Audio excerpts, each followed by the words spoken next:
Hi guys, welcome to the tiled roof of automation and to episode 3 of Automation Battles. Now, this is going to be the conclusion to the first mini-series almost of this, and this is going to be comparing the two cars, and I'm going to see which one wins. I'm going to look at their stats, and then there's going to be a vote in the comments. Well, there's not going to be a vote in the comments, but there's supposed to be a vote in the comments, and if anyone happens to be watching this who's signed in, then yeah, you just go leave a comment on which one's your favourite. So this is the one that my brother made in episode 1. If you want to see how it was made and you haven't done, then go watch episode 1. I mean, not going to advertise myself, but if you really want to see the process of this being built, then you can. But this is the first car. It doesn't really have a name. It's just episode 1 car, so I can remember which one to click on. But here we go. We have a little bonnet thing. We have my brother's signature dragon. Then it has weird vents that make it look angry.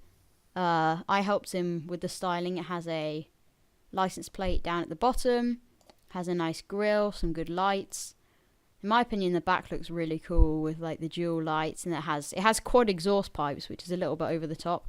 And it has the normal boot. It has some nice handles, and that's pretty much all the visual stuff right there. But really, where this car shines is where you bring in all the other stuff.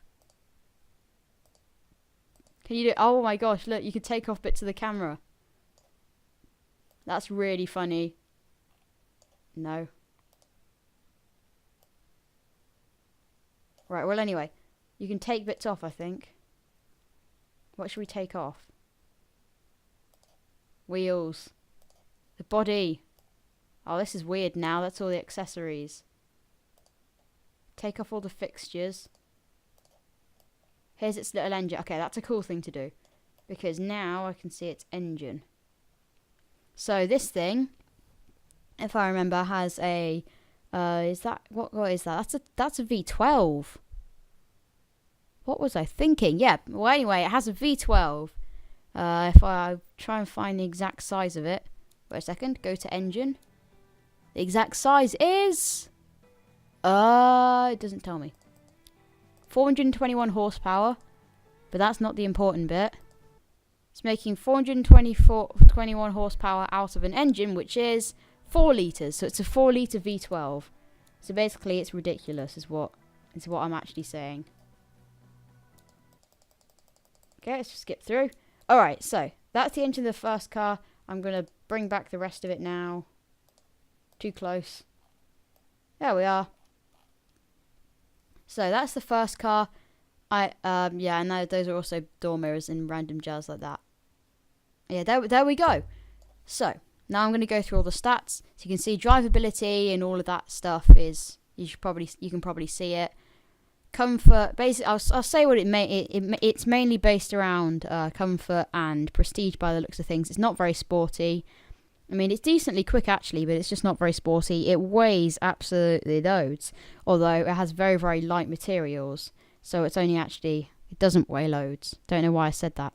Yeah, utility, not utility. This is utility 34.8, practicality 52.7. I'm sure that one's going to beat my car, which is the second one. Off-road is actually half decent. I mean, it's not like this thing looks like an off-roader, but I guess it could do it. Then cargo's plenty. Environmental resistance isn't very good. Reliability is not very good. Service costs, it's going to cost a lot to service. It costs 56,000 just to get the materials, so it would cost a lot of money to buy, especially from a company that wants to make a lot of money. After all of like taxes and everything, it would just cost loads basically. Then emissions is, I'm not really sure. I'd have to change that to miles per gallon. I think that might be miles per gallon though, because it says emissions. It doesn't say like fuel usage. I don't know. Then weight, then footprints, 9.3 meters squared. Material cost, top speed of 155 miles an hour. I think I limited that. 0 to 60 is 5.6 seconds. No, it says 5.59, but just rounding it. 2.8 seconds, 80 to 120 kilometers. I don't know what that is in miles per hour. And then that's the quarter mile time, so you can see everything else there, like roll angle. Anyway, design doesn't really matter. I mean, this is a very experimental video because I've never made a video like this or practiced it. Anyway, what have we got? Okay, these are the markets. So, it's likely to sell in the luxury premium section. Okay, I'm going to have to pause. Alright, I'm back. That wouldn't have seemed like much time, but You know, just some distractions, just a phone call. Okay. So we've got luxury premium. I don't think that's actually the one that we have like the biggest market in. I'm not sure actually. No, we definitely have the biggest market in. Convertible supercar. It's not convertible, and it's not a supercar. But let's not worry about it too hard. But apparently we have loads and loads of like sales there. It's not really working. I think it's like not very strict on what you can really sell. Yeah, that's the marketing stuff. And finally, the best bit, which is obviously going to be the test track. I'm going to send it around the test track. I might have to turn down the volume a little bit, but yeah, here you go.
Alright.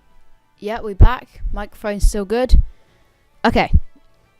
That was car number 1, everything about it. Handling's a little bit bad, but this is the important thing, the time. The time is 1 minute 33.09, and another one I forgot to mention was safety, which is also a big thing. Only 53. Okay, now we're going to move on to my car, and I will have a look at what it's like. This is what I mean about finding which car it is, because it's all complete nonsense. But yeah, this is my car now. Oh, it looks so cool. I'm really proud of that thing. I don't think it looks amazing particularly, but it looks pretty good, and it's much more kind of average on everything. Like, it's all right at everything, this car. I quite like it, but this is the car. It has license plate below, then grille, and my signature Phoenix on the front. Then it's got the 2 lights, it's got some indicators. I really like the way that this thing looks. It looks kind of cool. Then we've got some indicators on the side. It's a much more simple design. Right, we've got two of the door mirrors. I know I shouldn't really mention the door mirrors, but I had to put them on all the same, so still going to mention them. As with the other car, this is the episode 2 car. There's only 2 cars, but this is the episode 2 car. And it's going to be like the one that's going to be shown. It's all kind of fine. Really, but yeah, this is the episode 2 one. If you want to go back and look at it, then just go back and watch episode 2 and you can see it being made. But yeah, this has a similar lights because I'm a real fan of these lights and I helped my brother design his. So this just has dual exhausts. I didn't feel that it needed all that much. Its top speed is 151 miles per hour. It's slightly faster in acceleration. What else we got? Okay, I think that's about it. I think that's all the main stuff. Oh yeah, and it's got a couple of vents up here as well. Yeah, that's everything. Okay. So now if I get rid of this stuff, and then this stuff, and probably that doesn't seem to do anything. But yeah, this is the engine. It's a little inline 6. I'll have to check. Where is it?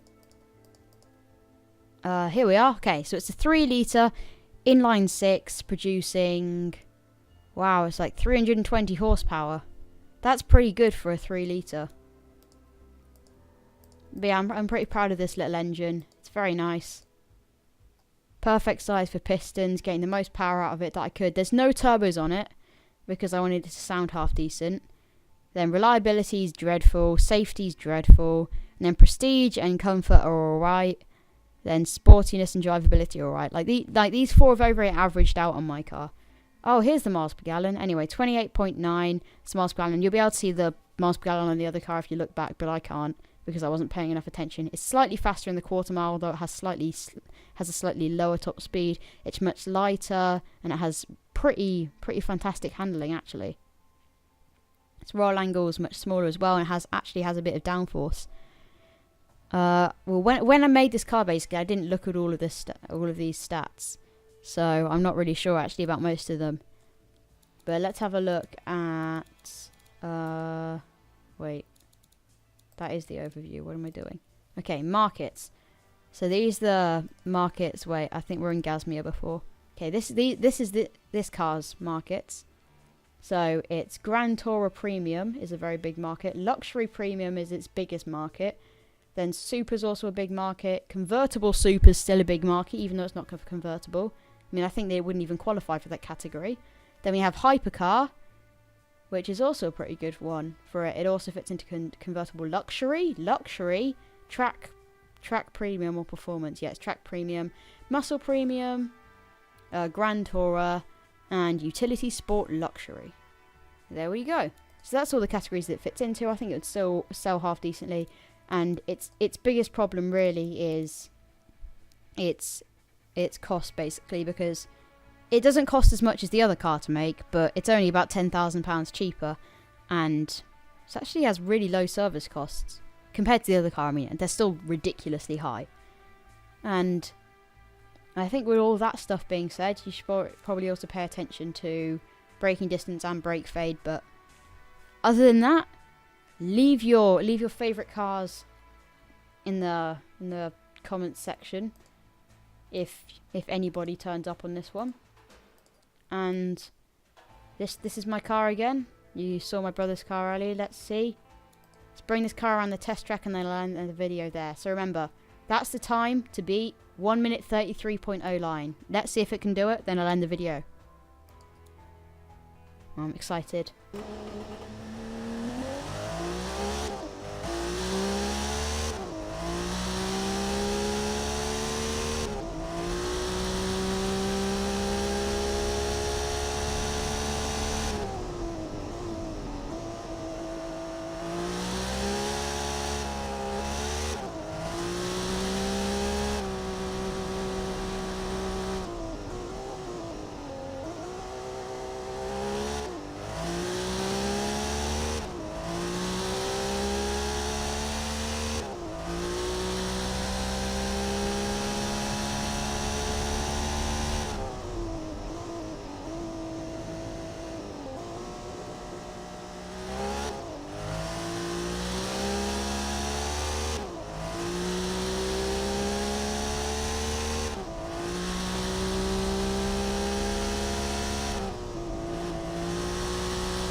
And with that all being done, I mean, it was kind of expected that my car would do slightly better, but with all of that being said, it's managed to beat it by a little bit under 10 seconds, probably about 8.5 or something.